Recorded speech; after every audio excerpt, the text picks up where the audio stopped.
Hey YouTube, introducing myself, I'm the man behind the avatar. He knows his sport. I'm here to break down the game tonight between the Brooklyn Nets and the Miami Heat. I firmly believe that the Brooklyn Nets are going to beat the Miami Heat tonight. And the reason why I'm saying that, the reason why I'm saying that is because if you look at basketball is a game of matchups. Brooklyn Nets, they match up well against the Miami Heat. They got the length, they got the defense, and what people are failing to realize is the Brooklyn Nets already been 3-0 against the Miami Heat in the regular season, and that's minus Kevin Garnett and Andre Karolinko. When them two boys come back, man, I feel sorry for the Miami Heat. See, Miami should have messed around and not take that number one spot, because I'm a firm believer that Brooklyn Nets are going to get past either Chicago or Toronto. I would hope Chicago will move up to the third spot so that they don't have to deal with Brooklyn in the first round. At least they can save face and make it to the second round, because I know if they make the third spot, they'll beat Washington as a 6th seed. But I got Brooklyn, if they play Chicago or if they play whoever the case may be, Toronto, they'll get past them in the first round. And if they play the Miami Heat in the second round, Miami Heat will be beaten by that team. That is the dark horse in the East to beat the Miami Heat. I lost all faith in the Pacers. Anytime you got Paul George having a man crush on LeBron James talking about, you need to mentor me, something is wrong with that picture. See, people have to understand the game of basketball. This is why, you got guys like Michael Jordan, you got guys like Larry Bird, you got guys like Isaiah Thomas. They would never do no rubbish like that. You would never see Michael Jordan back in the day say, Larry Bird, you've been kicking my butt, please mentor me, and do it in the midst of a season. This is why I detest everything that has to do with this modern era of basketball. But the only reason why I continue to watch basketball is because, in a sense, I have to kind of dumb down my basketball knowledge to make the game somewhat enjoyable to me. Otherwise, I would just be utterly disgusted with the game. When you got all of these guys all of a sudden wanting to team up, this is why I can't stand the Miami Heat. It really puts a damper in me. But to get back to the Brooklyn Nets and the Miami Heat, the reason why I believe the Miami Heat are going to lose is because LeBron James is still mentally weak. He's still the most overrated basketball player in the NBA. Yes, I said it. I don't care who thinks what they think. I don't care who has their opinions. I don't care what you think. I don't care what comments you may place on YouTube to say, he doesn't know his sport. It's not about you. It's about me knowing the game of basketball, and it's about me being a purist of the game. I've been watching the game for many years. I've played the game on the playgrounds. I know the game of basketball. I know all the nuances about it. I know all the continuity that goes into the game of basketball. And I'm telling you, when I watch LeBron James, his game is overrated. A lot of people want to say, he's a Mack truck. He's a force of nature. He's a physical specimen. Please get that out of here. LeBron James is not no physical specimen.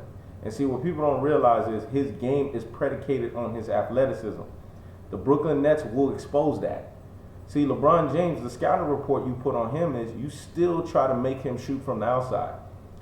I was one of those fans during the NBA playoffs last year rooting for the San Antonio Spurs. I really wanted the Miami Heat to lose that series because it was going to be a wake-up call to the NBA to show that LeBron James still is the most overrated basketball player. Obviously, it didn't happen thanks to Greg Popovich for sitting Tim Duncan out when he shouldn't have. If he didn't sit Tim Duncan out, then maybe Chris Bosh wouldn't have got the key rebound and didn't have enough high basketball IQ to kick it to Ray Allen and save LeBron James' career. But then everybody forgets that and think that, it was King James because of what he did in Game 7. Game 7 was an aberration. In Game 7, he took wide open shots. He didn't really do nothing. And that's what people fail to realize. They don't understand the importance, the safety blankets that LeBron James has in a Dwayne Wade, that LeBron James has in a Chris Bosh. See, that's the problem that I have with these NBA fans. They don't see these things. All they see is, when LeBron James does his raising the roof. Get that out of here, please. The boy still he still shoots errant 3-point shots. The scouting report on LeBron James, he still doesn't have a refined mid-range game. And once he loses his athleticism, I can't wait till that day. I'm giving LeBron James about another year and a half. In about a year and a half, he won't be the player that he is today. Obviously, you're starting to see the signs of it. He's having a whole bunch of back spasms. You're starting to see all of these issues come into play. And people forget, Kevin Durant's not going to be sitting in the sideline. And me being a Kevin Durant guy, I know he's going to take over the league. I got him, to be honest with you, winning it all this year. I believe that if he faces the Miami Heat in 2014, it'll be a different story, you know. But obviously, the Miami Heat may not even make it to the finals. And the reason why is because, like I said, I believe the Brooklyn Nets has the tools. Now, if the NBA does not rig it, the NBA does not rob them, because we all know how the NBA, they love them some King James. And they let basketball be played, because every now and then, every few years, the NBA recycles itself. It'll go for a multitude of years of cheating, and then all of a sudden, in 1 year, it'll decide, okay, let's balance things out. Let's let everything level the playing field. Now, if that's the case, Brooklyn will have a chance to beat the Miami Heat. And the reason why is because you got the difficulties of Paul Pierce.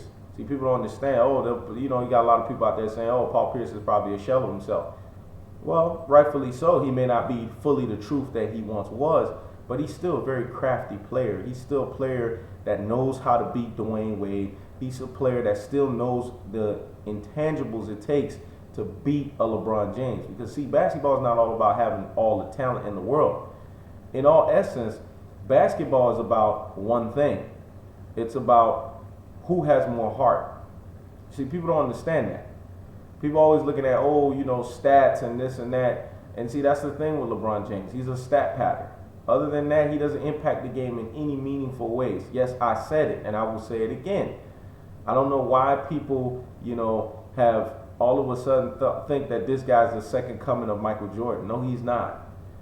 Just the mere fact that this guy is being put in the same breath as Michael Jordan, I mean, this is a disrespect. People forget about Kobe Bryant. I mean, it's a travesty in this NBA how people just have a weird mindset. I don't know if it's the AAU, program. I don't know if it's just this new generation, but it's just these young kids coming up. They're not learning the game correctly. Whoever's teaching them the game is showing them showmanship and not what the game is all about. And I think it all started since the 03-04 season when LeBron James was drafted. I think he was the worst thing that ever happened to the NBA. Yes, I have said it. Because the reason why is because ever since he showed up, he is the example of you can do whatever you want. You can get all of this praise before you want anything. You can fall on your face. No one's going to hold you accountable. People are always going to make excuses for you. And then when you finally win something, you want everybody to admire you. When in actuality, the way that you were touted and praised, you were supposed to win from the get-go. This is why I want the Brooklyn Nets to beat them. Because if the Brooklyn Nets beat the Miami Heat, what it does is it brings back the old standard of basketball. It brings basketball back to where it belongs to, a level playing field. This Heatles team, this Miami Heat team, I'm sick of them. I'm going to be honest with you. This Miami Heat era, it has to go. Because this era is ruining this generation of basketball. And as soon as they lose, which I firmly believe they will lose this year, everything will come back to normal. Because now you have groups of teams, you'll have other teams that are going to be competing, and they're not going to be teams where, with all the cap space issues going on in the NBA now, you're not going to be able to form a super team like that. Now everything has to go back to this traditional way where you get a star from the draft. He has years, I have a 7-year rule. He has up to 7 years to groom himself and develop his game. I'll talk about the 7-year rule in another video. But he has a time to groom himself and to be able to grow his talents and then get teammates through the draft. They formulate a dominant team after a couple of years and then they win something. That's the way basketball used to be. Not, okay, I'm LeBron James, I'm an unrestricted free agent, I'm gonna go play with a Dwayne Wade. You take away competition from the game. All of these years that LeBron James took away from the game going to play with Dwayne Wade, he robbed NBA fans out of him going against Dwayne Wade. I mean, could you imagine the rivalry that would have happened, in all of these last 4 or 5 years that they've been paired together, that would have taken place with them going against each other? some people might say, oh, injuries, this. Dwayne Wade probably would have been injured. He wouldn't have been able to last. I don't believe that's the case. But this is why I believe the Brooklyn Nets are going to do what they have to do, because when you look at the Miami Heat, the most important player is Chris Bosh. Yes, I said it. And the reason why he's the most important player, and people need to understand this, is because he impacts the game. He creates the spacing for LeBron James and Dwayne Wade. See, people have this weird, twisted mindset. They think that LeBron James is the one that's dictating things. And to be honest with you, the scouting report on these teams is that they think, oh, all you got to do is just, guard LeBron James, double him, and then, you can win basketball games. That's the wrong scouting report. That's why teams lose to the Miami Heat. They're doubling the wrong guy. If anything, you need to double Chris Bosh.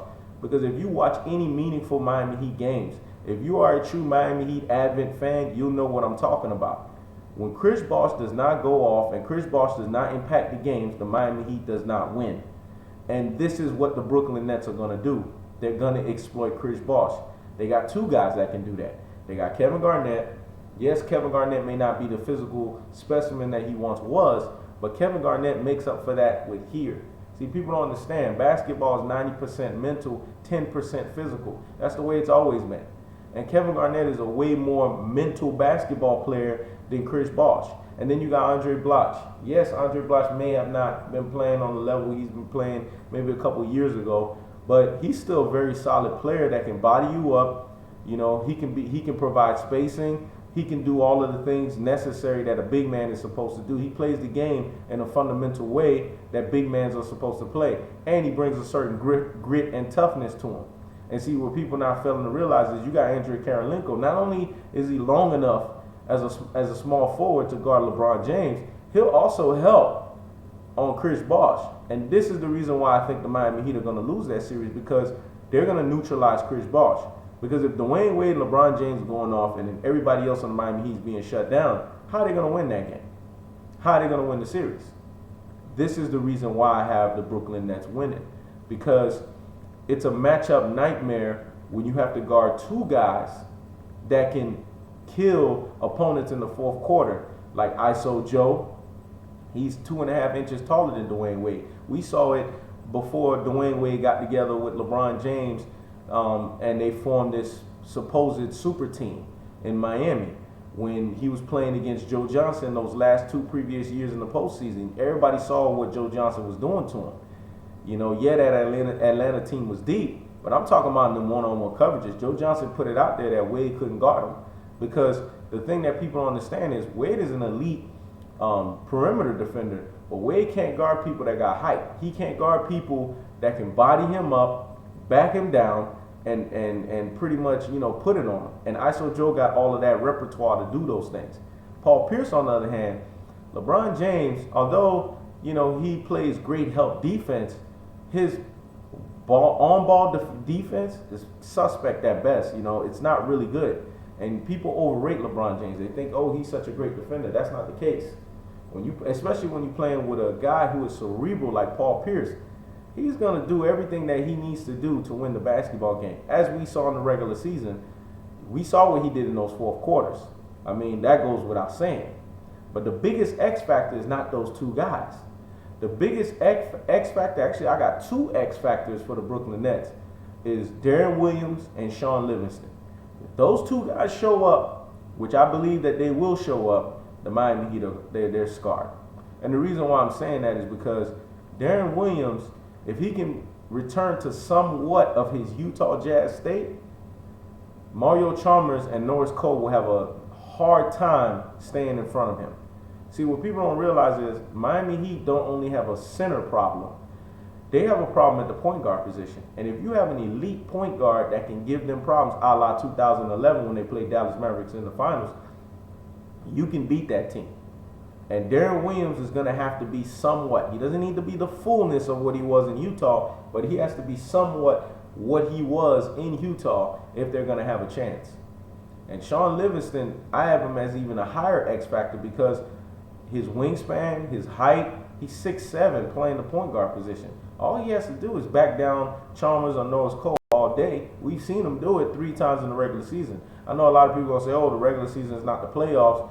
But see, what people don't understand is that there are certain games in the regular season that have a playoff atmosphere. There are certain games in the regular season that are impactful, and there are certain games in the regular season that give you a psychological advantage going into the playoffs. So if the Brooklyn Nets play the Miami Heat, because of their ability to beat Miami out more than Miami has beaten them in the regular season, it gives them a psychological advantage in the sense that in their minds, they're going to feel that, hey, we can beat this team. And see, these are the type of games in the regular seasons that mean something. If the Miami Heat wanted to show the Brooklyn Nets, hey, we're the defending champs, you're not going to beat us, they should have stepped on their necks every time they played them in the regular season. And this is why I say that this is the most overrated team, and that this is why I say LeBron James is the most helped superstar the NBA has ever seen. Because when the Chicago Bulls were dominating, please, they let everybody know. They put everybody on notice that, hey, we going to do you up, and you ain't got nothing to say about that. That's the difference between that Chicago Bulls team and this Miami Heat team. And this is the reason why I'm saying that this Miami Heat team is not going to get past Brooklyn. Dwayne Wade is obviously a shell of himself. Every year he's becoming more and more of a part-time superstar. Yes, I said it, part-time superstar. And we don't know what we're going to get from him. Soon his knees is probably, they don't want to say it, but it seems like it might be bone on bone. And all of this time that he's taking off, all of this money that they're paying him, he should be handing back 80% of his paycheck, because really he hasn't played this year. With his health being suspect, with LeBron James now having back spasms and all that, thanks to Dwayne Wade for him having to carry all of the extra load, and Chris Bosh, we don't know what we're going to get from him, because to be honest with you, even though he's the most important player on the Miami Heat, he has struggled as of late. It's suspect for this team. LeBron James has come out and talked about chemistry issues going on with Wade coming in and out of the lineup. Things like that does not spell a team that's going to win the championship. And, obviously, if they don't get the help from the referees in the NBA, a la David Stern, thank goodness he's no longer the commissioner, then we'll see. But at the end of the day, I think Brooklyn has the tools, they have the length, they have the size, and they have the girth and the mass to be able to defend the Miami Heat. And when you're playing against the Miami Heat like the Dallas Mavericks did in 2011, as you can see, Brooklyn replicated that. You have to be a deep team that can stretch the basketball court. You have to be a deep team that got players that can be tenacious, that could constantly come at you. Because see, the Miami Heat's going to be more talented than you. But the thing is, you got to be more tenacious. You got to want it more. You got to have that sense of urgency. Stuff that we don't see too much in today's basketball. I think the Brooklyn Nets still have that kind of old school mentality, that old school mindset, and I feel that these are the reasons why if they play the Miami Heat, they will beat the Miami Heat in 6. Yes, I said it. They will beat them in 6 games and dispatch them, and LeBron James ultimately is going to lead that team. This is He Knows the Sport, bringing you that heat, that fire, and at the end of the day, I'm just sitting here waiting till the spoils are fulfilled. He Knows the Sport is checking out.